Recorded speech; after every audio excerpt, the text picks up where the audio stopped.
Assalamualaikum warahmatullahi wabarakatuh. Yang saya takdimi Ki Haji Mutawakkil Allah SHMM selaku pengasuh Pondok Pesantren Zainul Hasan Genggong. Yang saya hormati Dr. Abdul Aziz Wahab BA MAG selaku Rektor Universitas Islam Zainul Hasan Genggong. Yang saya hormati Bu Ayu Lestari MPD selaku Dekan Fakultas Stadis Umum. Yang saya hormati Bu Muafiratul Hamdiyah MPD selaku Ketua Prodi Tadris Bahasa Indonesia. Yang saya hormati Ibu Yeniati Ulfa MPDI selaku dosen pengampu mata kuliah studi fikih. Dan tak lupa pula teman-teman mahasiswa yang saya sayangi. Saya Aliful Madani dan di sini saya akan menjelaskan tentang fikih di masa Rasulullah dan sahabat. Jadi fikih itu gampangnya kumpulan aturan dalam Islam. Nah, di zaman Nabi Muhammad SAW itu aturan-aturan ini baru mulai dibentuk dan berkembang. Seperti bayi yang baru lahir, pelan-pelan bertumbuh dan berlangsung sekitar 23 tahun. Dari mulai Nabi dapat wahyu pertama sampai beliau meninggal. Nah, fikih ini Nabi saja yang jadi sumber. Waktu itu kalau ada apa-apa kayak mau sholat atau berdagang itu bolehnya kayak gimana, semua itu langsung ditanyakan kepada Nabi Muhammad SAW. Beliau itu kayak kamus hukum berjalan, satu-satunya tempat bertanya. Makanya dulu orang-orang Islam tidak pusing beda-beda pendapat. Jadi aturan turunnya itu nyicil. Aturan Islam itu kayak tidak langsung muncul semua seperti dari langit, tapi turunnya sedikit demi sedikit, pelan-pelan, sesuai sama keadaan dan kemampuan umat saat itu. Jadi pas di Mekah 13 tahun, ayat-ayat Al-Quran itu disebut Makkiyah. Kebanyakan ngomongin soal Allah itu satu, tauhid, keyakinan dan keimanan. Itu kayak pondasi awalnya. Jadi pas sampai ke Madinah 10 tahun. Nah, setelah Nabi pindah ke Madinah, ayat-ayat itu yang turun disebut Madaniyah. Mulai detail membahas aturan bermasyarakat, soal ekonomi, sosial, dan sholat, puasa, zakat. Nah, Nabi itu mengajarkan juga bertahap, biar umat itu bisa menyerap pelan-pelan.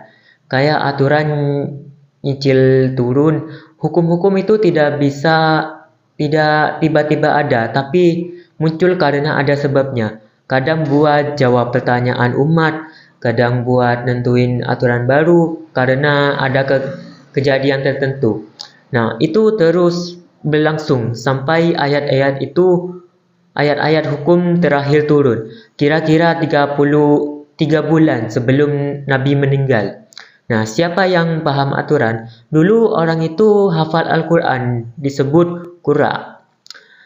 Mereka itu juga sekaligus ahli hukum, fakuhah. Jadi mereka itu bukan cuma hafal saja, tapi juga mengerti isi dari dan bisa jelasin ke orang lain. Nah, dari mana sih sumber aturan di zaman Nabi? Yang pertama adalah Al-Quran. Ini kitab suci yang paling utama. Al-Quran ini firman Allah yang jadi petunjuk hidup kita. Semua aturan dalam Islam, dari mulai beribadah, sholat, zakat, puasa, dan haji, sampai urusan hidup sehari-hari ada di sini. Yang kedua yaitu sunnah Nabi. Selain Al-Quran, ada juga sunnah Nabi dan segala ucapannya, perbuatan, dan apa yang disetujui Nabi Muhammad SAW. Sunnah itu kayak petunjuk teknis buat Al-Quran. Misalnya, Al-Quran nyuruh sholat, tapi tidak menjelaskan bagaimana gerakan dan aturan dalam sholat. Nah, Nabi itu menunjukkan dan mengajarkan lewat ucapan dan perbuatannya. Yang ketiga yaitu ijtihad. Ini usaha para ahli agama atau ulama buat nyari solusi kalau ada masalah yang tidak disebut langsung di Al-Quran atau sunnah Nabi. Karena zaman itu terus berkembang, masalah baru juga muncul, kayak teknologi bayi tabung atau tidak ada. Kayak bayi tabung kan dulu tidak ada. Jadi para ulama ini mikir keras, pakai ilmu mereka buat nemuin hukumnya. Contohnya bayi tabung itu boleh kalau sel telurnya dan spermanya dari suami istri sah. Tapi kalau dari orang lain haram karena dianggap zina. Selanjutnya yaitu fikih di zaman sahabat. Jadi saat Nabi Muhammad SAW meninggal, wahyu dan sunnah otomatis berhenti. Nabi memang tidak bisa diganti, tapi tugas beliau sebagai pemimpin umat Islam diteruskan sama para sahabat terdekat yang jadi khalifah.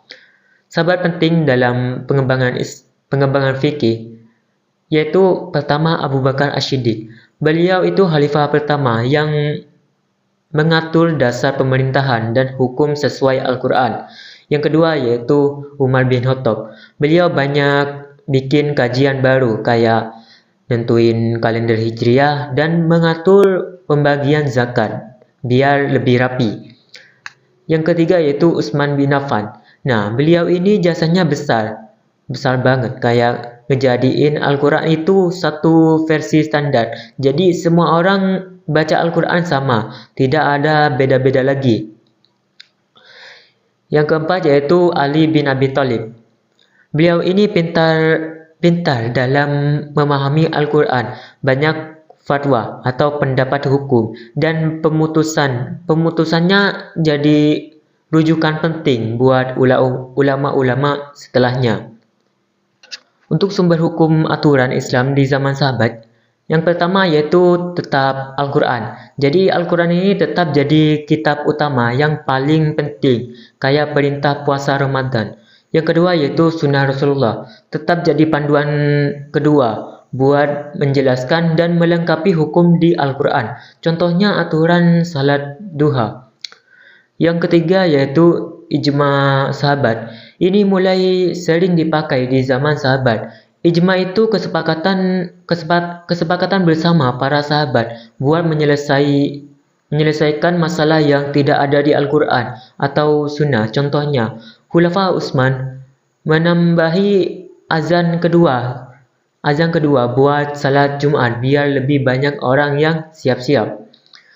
Yang keempat yaitu qiyas. Ini metode membandingkan hukum. Maksudnya kalau ada masalah baru yang belum ada aturannya, dicari pembandingannya dari masalah yang sudah ada aturannya dan punya kemiripan. Contohnya, rokok itu haram karena dianalogikan atau disamain. Sama halnya yang membahayakan diri sendiri, kayak yang disebutin di Al-Quran. Jadi intinya itu di zaman Nabi, fikih itu murni dari wahyu dan Nabi yang menjelaskan. Nah, setelah Nabi meninggal, para sahabat itu nerusin perjuangannya dan mereka mulai memakai cara-cara baru kayak ijma atau kesepakatan dan qiyas atau perbandingan buat nyari solusi dan dari masalah-masalah yang terus muncul.